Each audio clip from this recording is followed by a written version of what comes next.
Hi, this is Raj from ML Sportscars. In this episode of Diary of a Porsche Specialist, I'm going to be talking about used car prices, particularly Porsche 911s, 997 Gen 2s. So here I've got a 4S convertible, 2010, and I've got a 2010 Carrera S here, coupe. Midnight blue. It's called dark blue metallic, the translation is, and this is basalt black. In this episode, I'm going to be talking about value. So prices have been going up across the board for Porsches, for 911s, but I'm going to talk about specifically 997 Gen 2s. And I'm also going to be talking about how I've seen the market for myself in terms of buyers, sellers, and everything in between. So stay tuned. Right, I'm here in the 2010 911 Carrera 4S Cabriolet. It's a 997 Gen 2.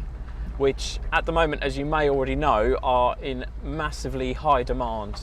There's a huge amount of interest in these cars, not just the 4S convertibles, but the 997 Gen 2 in particular. So the 911s that were made between 2009 and 2012. There were a few registered in 2008 as well. Basically, they're the ones with the bulletproof engine. They've got updated PCM, the Porsche Communication Management System, so it has Bluetooth phone connectivity, whereas the earlier cars don't have that, and as I said, the engines are a lot better. They're the last with the hydraulic steering, and for me, it's where the lineage changed. It broke, the lineage was broken between the 997 and the 991. The 991 stepped up the size of the car, it made it slightly lighter, it made the wheelbase longer, so it has less feedback for the driver, in my opinion, in how it drives.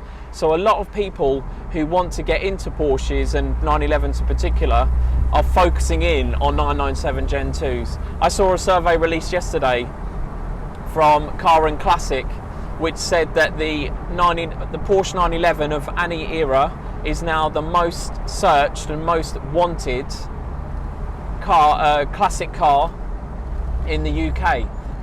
In second spot is the Jaguar E-Type, which I can understand is an incredibly iconic and beautiful 60s Jaguar. And then in third place is the 80s E30 BMW M3. And 3 Series in general, actually, from the 80s. So any E30 model apparently is the third most searched car, but top spot is the Porsche 911, which doesn't actually surprise me, given from my experience, and this is what I'm going to talk about in this video, is my experience of the market. Obviously other people might have different experiences, whether you're a buyer, you're a private individual, or a trader.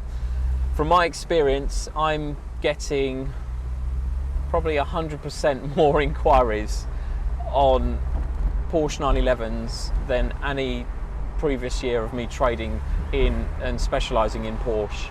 So on average now I'm getting 2 to 3 phone calls every day specifically asking for either the Porsche 997 Gen 2s I've got in stock, or for specific requests to source a particular colour, or a coupe versus a Targa or a Cabriolet, something specific. So I get a lot of calls about 997 Gen 2 Targas at the moment, Cabriolets and coupes all separately, because there is an absolute shortage of them on the market. There's very few advertised for sale, both privately and with motor dealers like myself, which has led to an increase in price. Now, it's not just traders saying, oh, there's increased demand, I'm going to up my prices. It's not the case. Everyone who has one of these cars is now asking for more money. It doesn't matter if you're a private individual, the prices have gone up, that you put the prices up, that you decide to sell the car for, through the trade auction, so British Car Auctions, BCA, prices, even though the cap prices are, let's say, on a car like this might be 35, routinely in the trade they're going for £40,000 plus, even though the guide prices are saying it should be £5,000–6,000 less. And I've witnessed that across all Porsche models, not just the 997s in particular. It's 991s, so the later 2012 to 2015 cars, even newer than that as well. But also Boxsters and Caymans have also gone up hugely, 10 to 20% increase across the board. And I'm hearing from traders who specialise in other marques that they're witnessing the same thing. So F-Types, Aston Martins, Bentleys, even run-of-the-mill stuff, so Ford Fiesta STs, anything that's slightly interesting has massively increased. But also I've read some recent data this week from CAP. Last month I got a message from a place where I source some of my cars. I don't buy cars at auction. I keep an eye on auction prices just to get a feel for the market, but I don't buy cars at auction. One of my trade connections sent me a report from CAP saying that in May, across the whole used car market, prices went up over 5%. And then I've had subsequently a message from CAP directly saying that in June, prices are going to increase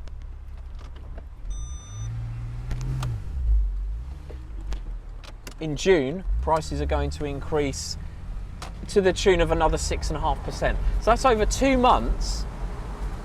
Prices, as a compound, I haven't put it in a calculator. It's going to be around 13% increase between April of 2021 and June of 2021. That is unprecedented for used car prices across the board to not go down or stay relatively static. They've gone up 12%, 13%.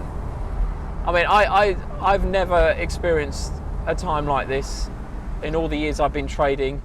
No one else that I've been in contact with has either. I mean, there has been eras when classic car prices went through the roof in the 80s and 90s in particular, but this is new territory for a lot of people. And what you find is, if you put your car into We Buy Any Car now, I think you'd be very surprised if you've done it in the past, even 6 months ago. They're now offering thousands and thousands more because they're owned by British Car Auctions. So British Car Auctions bought We Buy Any Car quite a number of years ago, specifically to get a regular supply of cars coming through their doors, as well as through traders who take cars in part exchange and then push them through British Car Auctions. As a result of these higher prices in auctions, We Buy Any Car, who see that analysis because it's the same company, it's a parent company, they are also offering more because they know that they can sell it for more to traders at the other end. So 6 months ago, I'll give you an idea, 6 months ago I would have sold a car for a particular price. I could go into value. In fact, I will. So this car 6 months ago, I might have been happy with selling this for £42,000. Now this car has sold for 48, and I paid more than 42 for it. So it's not just dealers are making huge amounts of money, it's we're having to spend a lot more money to buy these cars, and obviously still prep them, stand behind them and everything else, but we're also achieving a higher price. So it's almost as if the whole market has shifted, has stepped up, so that the only people that are really gaining are the people that have held on to the cars for a number of years already, or bought them a year ago and are now selling for that markup. The actual traders who are selling these cars, unless they've sat on it for a year, are not getting any more money than they would have done 6 months ago, but they're having to they're having to advertise the cars for a higher price. But on the flip side, people are still inquiring at these higher prices. People still are desperate to get cars because, as I said, there's very few cars on the market. And it's not just 997 Gen 2s, it's any Porsche you look at, there is typically 25% of the supply available on the market, possibly even less. And that goes for GT3s, it goes for Targa 4Ss, Targa GTSs, any sort of specialist side, any particular niche, or regular model, so a Cayman S, a Carrera S, a Carrera 4S, all of the cars, there is far less of them on the market this year than there has been ever since I've been trading Porsches, which is over 6 years now. And I find that really staggering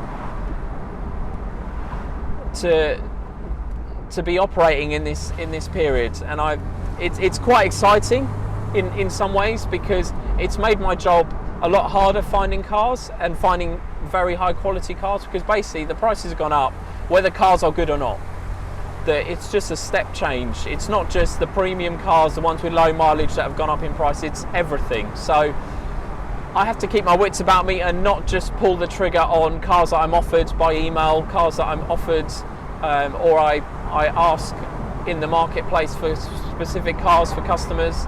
I am being extra vigilant that I don't get a car with a history or isn't up to my standards. I'm still doing the same amount of prep. I'm still preparing the cars in exactly the same way as I was before, but essentially I'm buying the cars for more money and selling them for more money, and basically making the same in between.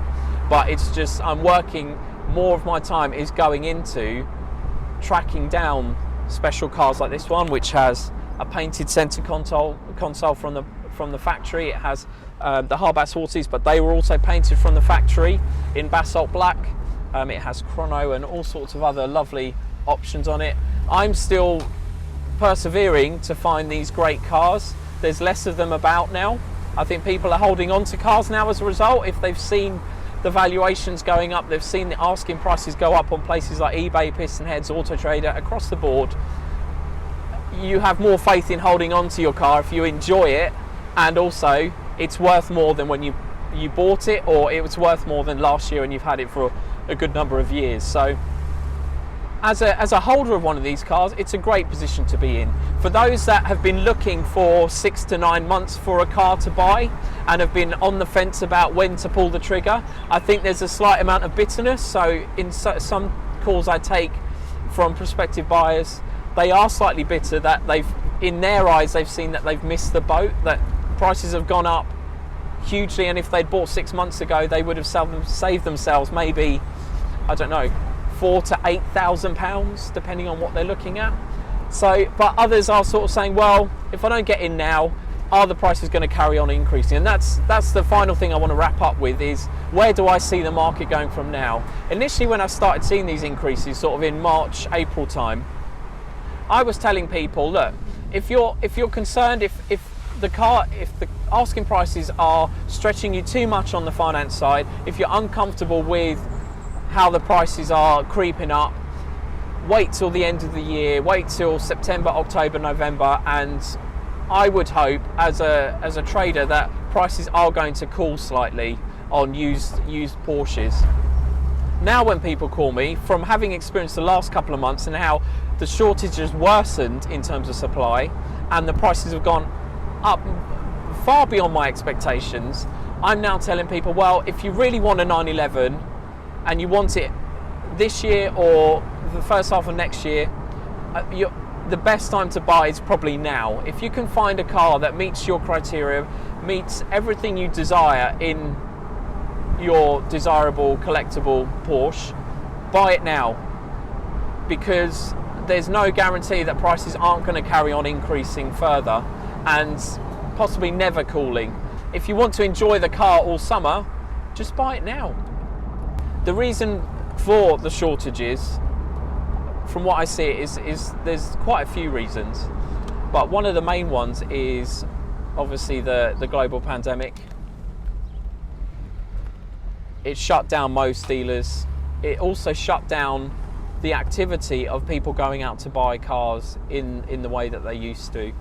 They had no need potentially to buy a new car to replace a car, so they held off for a year. That's one reason why there's a shortage. Another reason why is, on the other side of that, is fewer dealers were operating. They were doing click and collect. Now, click and collect is great because for those people that are definitely sure about buying a car and they know what they want, it's fantastic. But for those that like to go on a Saturday or Sunday afternoon to go and have a look at a big forecourt of lovely shiny cars, to talk to an expert at that dealership about what would be best for them, it was terrible. So you had people who weren't sure, basically putting it off until now, basically, when forecourts and everything have been allowed to reopen by appointment only. But even that will put some people off, because they just like turning up without having the pressure of making an appointment with a salesperson. They wanted to have a nosy, and then if they were feeling comfortable at the time and they've seen something they like, then speak to someone. For some people, it's very intimidating to go to a dealership with an appointment to speak to someone definitely about buying a car, and they don't like being put in that position. So I can understand that that sector of the market is still very, very slow, and that's caused a shortage across the board of cars in the used world. Then what I'm also finding is more people are buying used cars across the board, because there's we've just left Europe, obviously, so Brexit actually happened this year. As a result of that, a lot of manufacturers have cut their quotas. So European manufacturers like Porsche have cut their quotas of cars that they will be supplying to the UK. And I believe the figure for Porsche is around 20%. They've cut the quota of cars they'll be producing for the UK by 20%. If you know, if that figure is incorrect and you know a more accurate figure, please do comment on this video. The other impact that is, again, completely you couldn't have predicted this. There is a global shortage of microchips. Now, these microchips are what are used to basically build any sort of circuit board, and obviously modern cars have a huge amount of electronics in them. They have a huge amount of circuit boards. They have a huge lot of microchips. Now that means that this shortage has actually been led, I believe that the catalyst was a fire in a microchip factory in Japan. Now that is, you couldn't ever foresee that causing basically a shortage of cars in the UK, but it has. Basically, there's less new cars coming through. Orders that people have placed for new cars have been delayed 6 months to a year. Consequently, there is more demand for those people that may have bought a new car to just impulsively go and buy a used car. And I'm seeing that with the Porsches I sell. People who were potentially looking at buying a Porsche new from a Porsche main dealer, they've been told that their lead time is going to be 6 to 9 months, possibly longer. So they're like, well, why don't I buy a Porsche in the meantime? Prices are going up. Buy a car, use it, and then when my order arrives, sell the car I've bought and step into my new car. Or other people are just like, well, I've just gone off the idea of a new car now, I'm just going to buy a used one. And I think that's also causing a real shortage of used cars in the market. It's then causing the increases that we're seeing. So it's a very interesting time, very unprecedented in many senses. And that's what I wanted to sort of share with you in this video. So I hope you've enjoyed it. And if you have any questions, please don't hesitate to ask. Thanks for watching.